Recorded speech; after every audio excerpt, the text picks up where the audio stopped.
Welcome back to the channel, and we will be kicking things off in this segment with our review of the just concluded match between Germany and the Curacao. And the Germans have arrived, my friends. The Germans looked imperious in that brushing off of the Curacao team 7-1. Um, Nagelsmann clearly put his team out there with a plan to do a lot of attacking.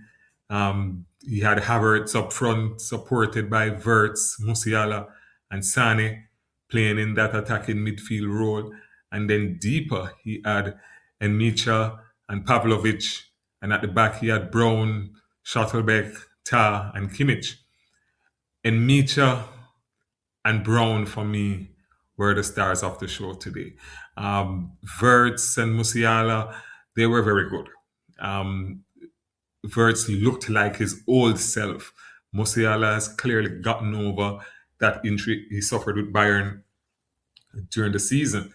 And the Germans looked extremely well put together.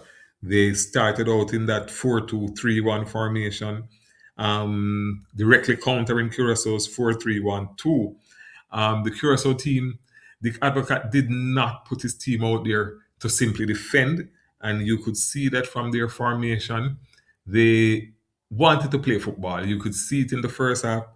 You could see it at the beginning of the game that they intended to come out and play football, but the Germans were just too much for them. And that first goal by Enmicha was just a knock. But credit to the Curaçaoans. They did not whimper, they did not step back. They kept it together. And when they got that equalizer, one would have thought that, okay, maybe we are in for a little surprise here. But unfortunately for Curaçao and their fans, that was not to be. You could see them defending extremely well in that first 30 minutes. They were compact, they were organized, they were getting blocks in, and Germany was moving the ball around well, bringing it both up the middle. Those quick little touches from Verts and then Micha, who was playing more like an advanced midfielder than a holding midfielder. And Musiala, the touches in and around the box were pretty good, pretty slick. They kept getting through the Curacao defense as compact as they were playing. Sane was doing his thing out wide. I think of all the attacking players, he was the least effective. He got a glorious chance to score, did not. But Curacao did try. And when they got that equalizer, you could see Livano Conmenencia, that's the goal scorer's name. He plays for FC Zurich in Switzerland. And that goal that he scored for Curacao, incidentally, it's the first goal scored in the World Cup by a Caribbean team since 1998, when Theodore Whitmore scored for Jamaica versus Japan in that tournament in France.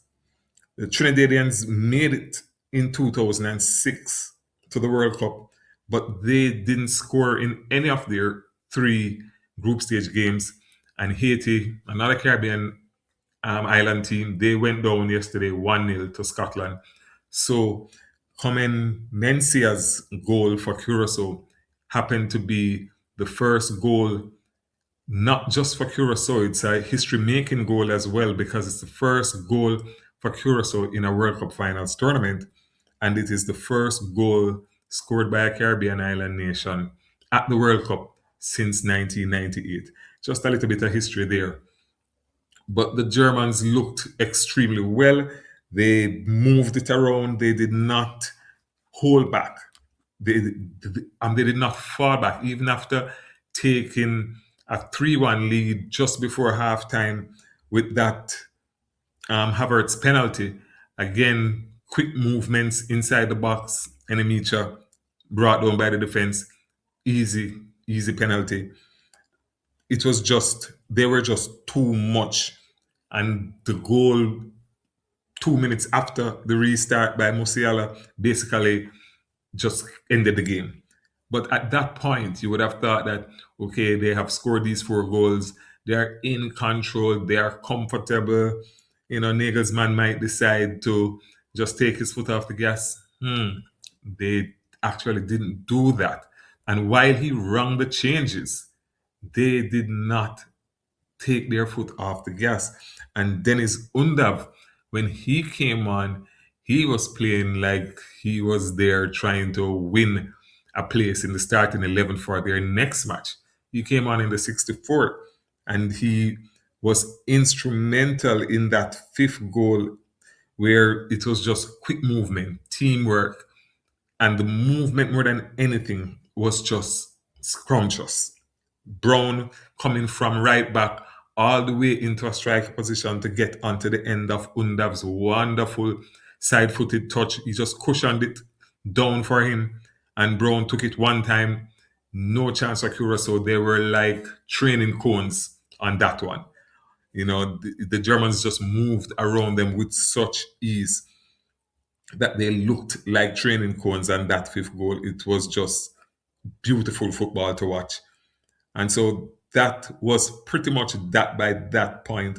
Undav got his name on the score sheet in the 77. Again, that one wasn't so much beautiful play as it was just poor defending. The Curaçaoans could not clear their lines, and Undav ended up putting it into the back of the net. And Havertz got his name on the score sheet a second time later on to cap off what was a wonderful German performance. So let us see going forward if the Germans are going to be able to maintain this. Let us see if Nagelsmann and his boys are going to be able to take this into the games coming up. And I would not want to be the teams they are going to face in their upcoming fixtures because they did look very smooth. They did look very slick. And they almost looked like the Germans of old. So let us see. Let us see. We await what will happen for Curacao. It was a battering, and that may have damaged their confidence somewhat going into the rest of the tournament. But I'm sure, experienced manager he is, Advocat will try to lift this team. He will amend some of his tactics. He will be looking at how best he can get the best out of his squad. So I will not write Curacao off as yet. It's going to be very hard days ahead for them. A 7-1 hammering in your very first World Cup game is not exactly the foundations you want to have to build on. In fact, that is no foundation to build on. But they should take, if anything, they should take from it that they did get on the score sheet. And I am sure Dick Advocat, their coach, will be seeing how best he can get the best out of this team for the rest of the tournament. Hopefully, they do not get hammered like this again, but we will see. We will see. And the Germans moving forward, I'm sure Nagelsmann is going to want to repeat this display of ruthlessness. He is going to want to repeat this display of clinical finishing. They were extremely clinical in this match, the Germans, and that will be able to take them forward. They have laid the foundation for a very good tournament, and let us hope for all the German fans worldwide that they can do just that, build on this, and Deutschland will march on. So until next time, remember, subscribe to the channel, like the video, share your comments. We would like to know what you think. And until then, keep playing.